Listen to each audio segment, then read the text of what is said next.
já estamos de volta ao vivo e em cores aqui pela Rede Século XXI, TV Século XXI, com o nosso programa Vida e Saúde. Hoje prestando essa homenagem através de informações ao Dia Internacional da Mulher, que a gente daqui um pouquinho vai celebrar também. Por isso que trouxemos essa grande doutora, a doutora Márcia Pantoja, nossa médica ginecologista e obstetra. Doutora, a senhora sabia que nós já entramos em contato e vamos ter uma super entrevista aqui? Ele é oftalmologista, doutora. A senhora sabia, não? Não estou sabendo. Oftalmologista. A senhora já ouviu falar do doutor Aderson, né? Já ouvi, sim. É meu marido que está em casa. Ninguém falou comigo, mas como é que é? Diz que ele é super tímido, é tímido, né? É, mas pode chamar que ele vem sim, ele vem, falar ele vem, da saúde ocular aí. Eu que não quero comprar briga. A gente já falou do pai, da mãe, do sogro, da sogra, aí dos filhos, né, do Léo e da Malu. E você não vai falar dele? É. Onde tudo começou, né? Como que faz? Viu, doutora Aderson, um grande abraço, que Deus abençoe. Desculpe as brincadeiras, mas assim, ó, fica na lista aí para o senhor vir aqui também para ser entrevistado, viu? Que Deus abençoe, viu? Doutora, então vamos assim ilustrar para quem está em casa. Quando a gente fala de saúde feminina, estamos falando de saúde, que é um lugar, a mulher, já sabemos, ela cuida mais e melhor da sua saúde, ela dá um banho nos homens de resistência, de cuidado, de prevenção, isso é fato, não se discute. Mas quais são as principais doenças assim, que a mulher tem que ficar atenta?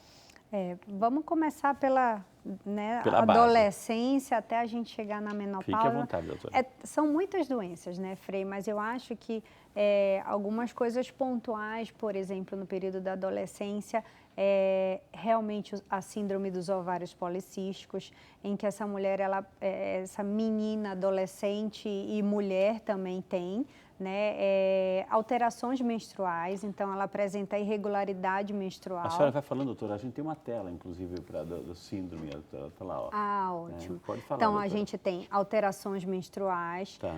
A gente pode ter associação de aumento de pelos em locais não habituais do corpo feminino. A gente também tem associação, muitas vezes, de obesidade, de aumento de gordura abdominal, resistência à insulina. Tudo por causa Tudo por causa dos ovários policísticos. Então, a gente, na verdade, é uma síndrome metabólica e que ela... Não é uma doença específica, ou seja... não chega a ser uma doença... Uma doença, mas... É uma doença endocrinológica, causada, vamos dizer, mas que é muito comumente procurado no consultório ginecologista, porque ela altera os ciclos menstruais. Então, é aquela menina que menstrua a cada 60 dias, 90 dias, isso chama atenção porque vem associado com ganho de peso excessivo, acne, né? Então, como você falou, não é a busca só pela beleza, pela estética, é pela saúde, né? Então, tanto da dieta até o cuidado hormonal, a gente tem que orientar. Então, o trabalho para a melhora dos ovários policísticos, não só pílulas anticoncepcionais que tratam, a gente busca desde a acupuntura, melhora do metabolismo através de alimentos, perda de peso, para poder alinhar toda essa assincronia que é causada, sim, pelos cistos dos ovários, que acabam diminuindo a resistência à insulina e isso vai melhorando o metabolismo como um todo. Por que surge isso, doutora? É o metabolismo realmente que está desregulado, doutora? Já tem estudos que falam que a mãe com ovários policísticos pode passar para a filha, né? Mas naturalmente não é uma regra.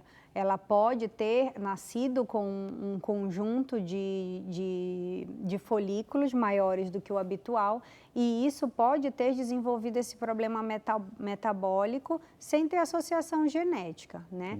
E o papel do ginecologista é justamente tratar esse distúrbio para que essa menina adolescente não tenha dificuldade para engravidar no futuro, porque interfere. Imagina que você não menstrua 3, 4, 5 meses, você não vai ovular durante esse tempo. Exatamente.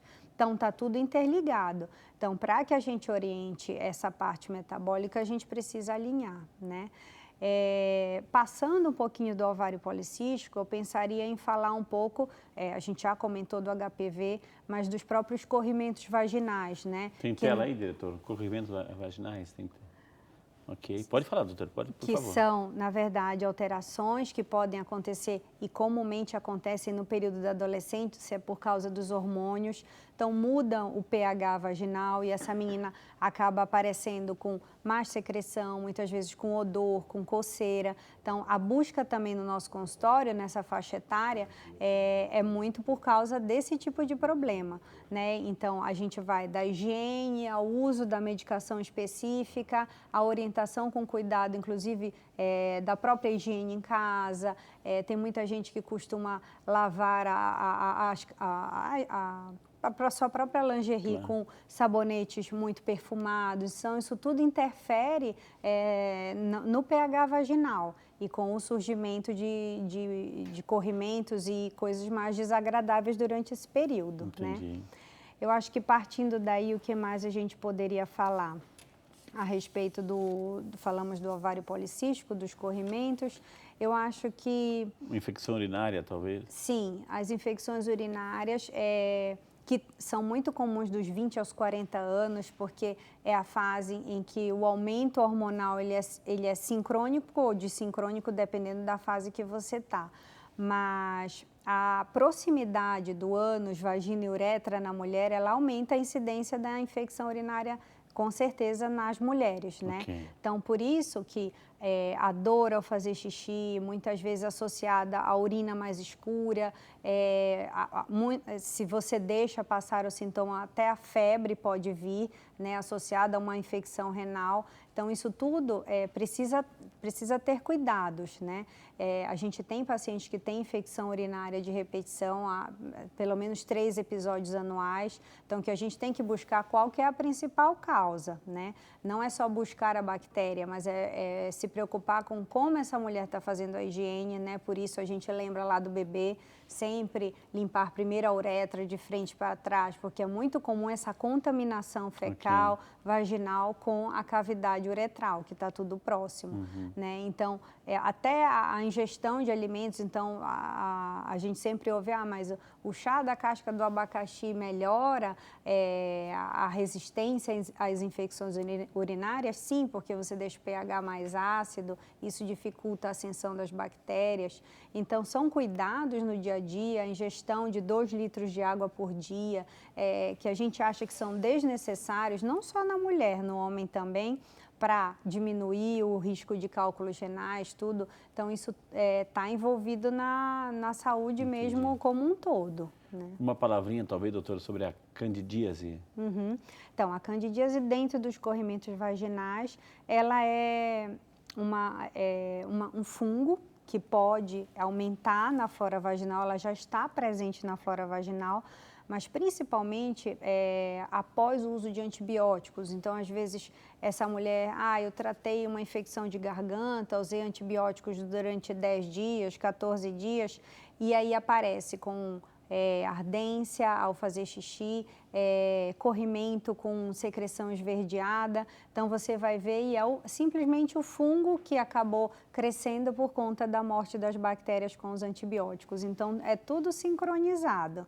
Então, quando a gente cuida, né, por isso que a ida ao ginecologista é para uma rotina, mas quando você tem a doença, você já conhece o metabolismo dessa mulher. Ela é uma mulher que te procura por corrimentos frequentes, por infecções urinárias frequentes, por cólica menstrual. Então, é importante você ter o teu ginecologista para poder acompanhar desde a adolescência até lá na frente, porque é mais fácil da gente identificar onde está o erro, né? O porquê que ela está desenvolvendo esse tipo de doença nesse momento. Vamos visitar agora o endométrio.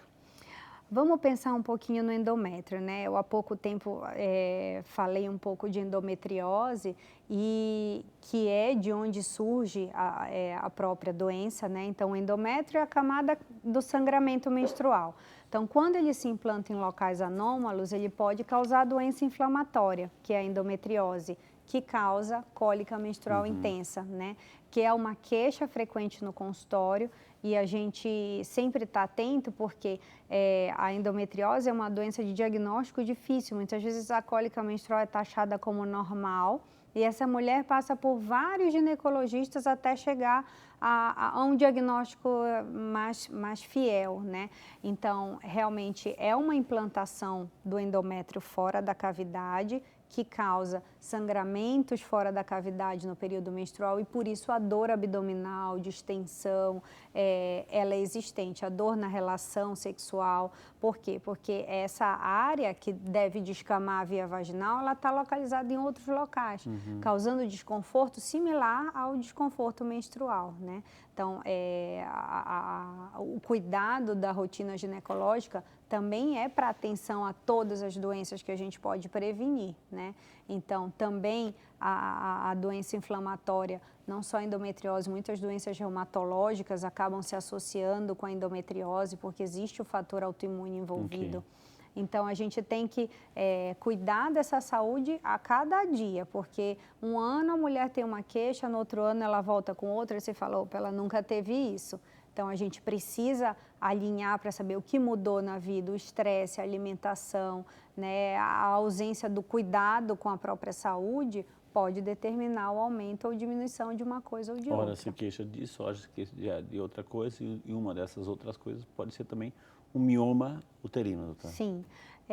Dentro da rotina, Frei, a gente pede de praxe, né, ultrassom transvaginal, né, que previne, busca o cuidado com miomas, pólipos uterinos. Então, o mioma, que muitas vezes é diagnosticado através de uma busca porque sangra muito, né? Eu estou sentada, a menstruação vem e realmente é muito intenso, o fluxo chama atenção. Então, o mioma uterino, ele não necessariamente é uma doença, ele pode surgir como um tumor benigno do útero, que o não é um tipo de câncer, por exemplo, e muitas pacientes confundem, acham que o mioma é algo maligno, né? Não é uma patologia benigna, só que ela tem que ser cuidada, ela tem que ter controle, porque ele pode malignizar em uma minoria dos casos. Então, menos de 1% dos miomas chegam a malignizar. Então, a gente tem que cuidar justamente nessa rotina anual para ver o quanto cresceu, se cresceu, o que mudou de sintoma, para realmente prevenir quando a gente precisa ter uma indicação cirúrgica, né? Então, a gente sempre fala de mioma, não, precisa cirurgia. Não necessariamente, muitas vezes a gente tem pacientes que a gente acompanha durante 5, 10 anos, menopausa, e aí na menopausa melhor ainda, porque o hormônio não estimula mais ele e acaba degenerando, né? E dentro da rotina a gente tem uma mamografia, né, Frei?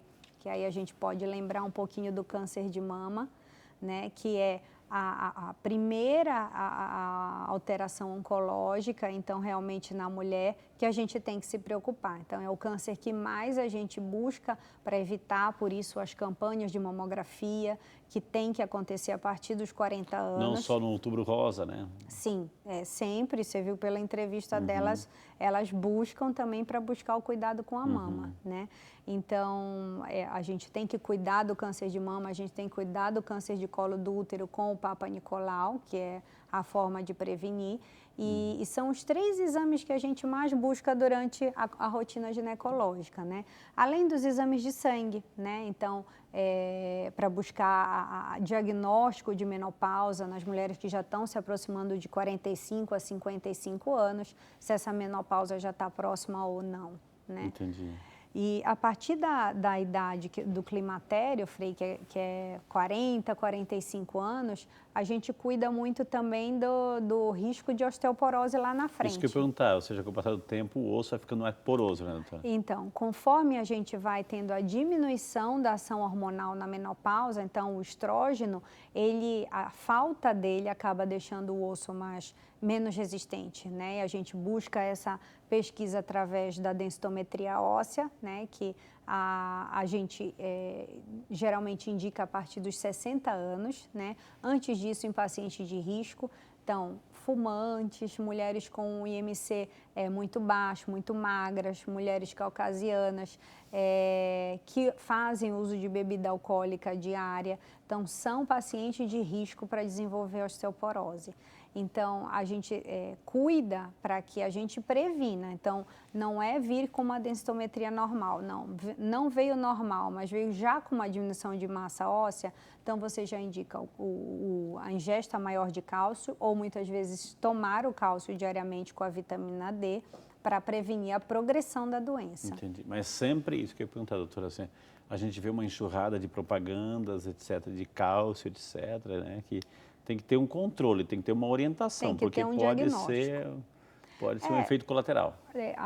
A minha própria mãe, a minha sogra, elas estavam em busca não, como que previne osteoporose, eu tenho osteoporose, e esse medo da osteoporose. Não, elas não têm osteoporose, mas elas têm que cuidar para que isso não progrida, né? Então, muitas vezes existe o marketing do remédio e a gente não sabe nem se é necessário naquele momento, né? Até porque a própria atividade física, o sol diário que a gente acaba pegando para alimentar o surgimento da vitamina D que joga o cálcio para o osso, são benéficos, né? Você fazer 3 ingestas de alimentos que contenham cálcio no dia já faz uma boa reposição. Então, um copo de leite, uma fatia de queijo e um iogurte, por exemplo. Não precisa necessariamente você comer, cada refeição você comendo um pouquinho, você vai repor, né? Porque é difícil a gente ingerir todo o cálcio necessário depois dos 50 anos para evitar a doença, né? E por que é mais comum na mulher? Por causa da falta do estrogênio, né? O homem ainda tem a testosterona que protege essa carga óssea lá na frente. Entendi. Vamos ajudar, doutora, assim, a nossa amiga, a dona Regilda, que mandou aqui uma pergunta. Obrigado, dona Regilda Silva Almeida, de Barra do Choça, na Bahia. Agora sim, dona Regilda, ela pergunta assim, quais os cuidados que se deve ter na menopausa? Pergunta a nossa queridíssima dona Regilda, doutora Márcia. Então, vamos lá, dona Regilda, obrigada pela pergunta. A menopausa, ela é um momento em que você tem que cuidar do todo, né? Então, desde boa alimentação, então evitar gorduras, frituras, a gente sabe tudo que faz mal, né, Frei?